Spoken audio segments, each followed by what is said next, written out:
Quando você fala de Palmeiras, você fala de intensidade, de pressão, de um time que vai se doar, vai sacrificar. Quando você fala do Corinthians, você fala de um time mais envelhecido, um time que não consegue equilibrar tanto nesse sem bola, de um elenco desequilibrado. O elenco do Palmeiras, além de ser melhor, ele é equilibrado.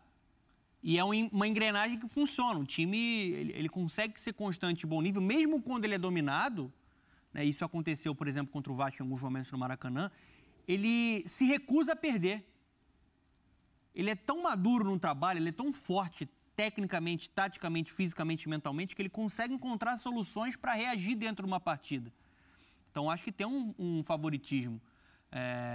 O Corinthians está sem técnico. O Corinthians não sabe quem vai ser o comandante do futuro. Sim. Provavelmente o Danilo, né? Técnico do Sub-20. Eu acho até que tinha que ser o Fernando Lázaro. Eu também acho. O Fernando Lázaro era o técnico até a chegada do Cuca. Será foi que um erro da direção do Corinthians? Eu também acho, mas para ele é um constrangimento, um mal-estar, né? O cara que acabou de ser demitido porque chegaram à conclusão que ele não tinha condições, né? Porque uma pressão da torcida, é o estagiário, o time não deu certo, o time não está jogando, então você volta, você é rebaixado, uma palavra um pouco mais desagradável, mas é a verdade, né? Sim, sim. O cara foi... E aí, do nada, ele reaparece num clássico. Não é constrangedor? Até para ele. Se o time leva uma pancada, que é bem provável, quer dizer, é bem possível que leve, vai cair tudo em cima dele de novo. Talvez do ponto de vista de preservá-lo, né? Oi? Talvez do ponto de vista da direção, preservar o Fernando Lázaro. Preservar, dá para é uma entender. questão de preservar mesmo. Você falou a palavra. Dá para entender. Pela imagem dele faz sentido, mas do âmbito técnico da coisa... O ideal seria ele. Ele é o cara que conviveu. Conhece mais e tudo. E acho que também na questão de preservar, seria até na própria diretoria, porque...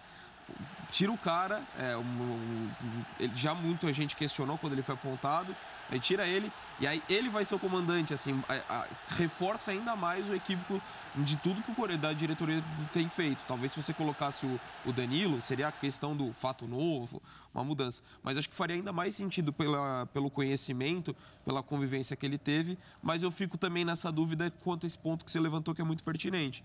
A questão de preservar a imagem de alguém que é muito promissor. Acho que o Lázaro pode ser um bom técnico no futuro. Preservar a imagem de alguém que já está com a imagem desgastada. Exato. Olha, faz tempo, posso estar enganado, faz tempo que eu não vejo um derby, um Palmeiras e Corinthians, com uma diferença tão grande, com um favoritismo tão grande de um lado.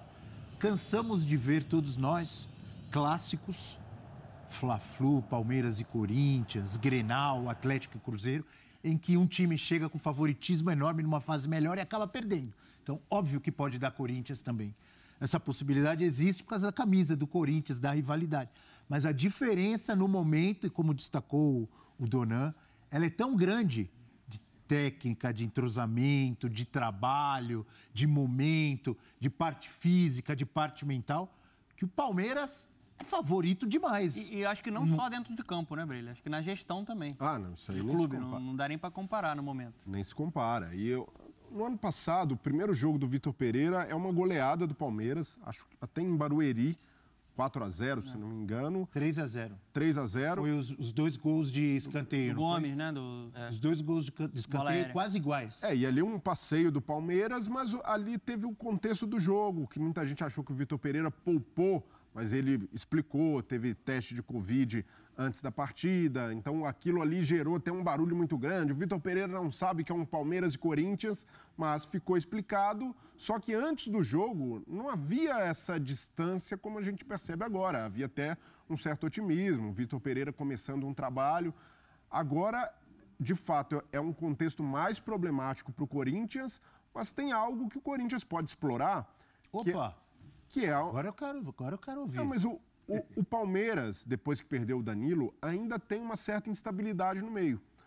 Não é um time totalmente seguro, tanto é que o Abel ainda tem testado situações. Contra o Vasco, ele entra com 3 volantes. O Richard Rios... Jogador de bola. Bem. Richard Rios está bem, é um jogador que já mostrou que pode ter mais espaço nesse time, que pode brigar pela condição de titular. Mas também não encaixou, não funcionou muito bem. O Vasco teve muito espaço para atacar pelo meio. E é um Palmeiras que, nesse contexto, é muito forte, é favorito, sim, mas ainda não é o time sólido como a gente acostumou a ver no Abel. Para os padrões do Abel, ele sabe que ainda precisa corrigir esse pequeno desequilíbrio defensivo, principalmente quando o Palmeiras perde a bola. Eu vejo que ainda o Palmeiras se expõe demais em alguns momentos. E eu gostei dessa colocação do Breiler, hein? Eu acho que essa avaliação, né, até conversava com amigos palmeirenses na redação, não vou citar nome, né? Vou preservá-los. Vou preservá-los. Vou preservá-los. Soltar. Mas a imagem que talvez o torcedor palmeirense tinha do Richard Rios, numa comparação com o Danilo, que poderia ser um cara que ia acrescentar mais defensivamente do que ofensivamente, a gente está vendo o contrário. É verdade. Ele é um cara que até está indo bem defensivamente, ele vai bem nos duelos, mas ofensivamente ele é diferente, viu? Todas as partidas que o Richard Rios entrou até agora, ele tem acrescentado muito. Por exemplo, ele teve um duelo no Maracanã contra o Andrei Santos, que é muito badalado pela qualidade que ele tem, e ele foi muito melhor. Ele deu uma amassada no Andrei Santos no Maracanã, a verdade é essa. Deu, a verdade é essa. Nesse choque que aconteceu durante o jogo, ele foi muito bem ofensivamente e foi bem também defensivamente. Então, assim, eu acho que ele é um cara que ele veio com um status de aposta, mas no momento ele está desempenhando para botar uma pulga atrás da orelha do Abel de, quem sabe, não vem como titular. Porque se você tem um Veiga bem e saudável, titular, difícil. Ele e o Rony. É difícil reproduzir o que ele fez contra o Vasco com 3 volantes. Sim. Teria que ver como é que ficaria a formação desse meio. Eu acho também que defensivamente ainda não é o Palmeiras que a gente viu na última temporada. E o Zé Rafael, para mim, não tem jogado mal. O menino está bem. O menino também não está... É que muda a característica. Muda. Pois muda a característica. E o Danilo ali fazia um trabalho invisível muito parecido com o do João Gomes no Flamengo. Impressionava muito, né? Estava em todos os lugares, marcava mesmo... Danilo marcava e jogava.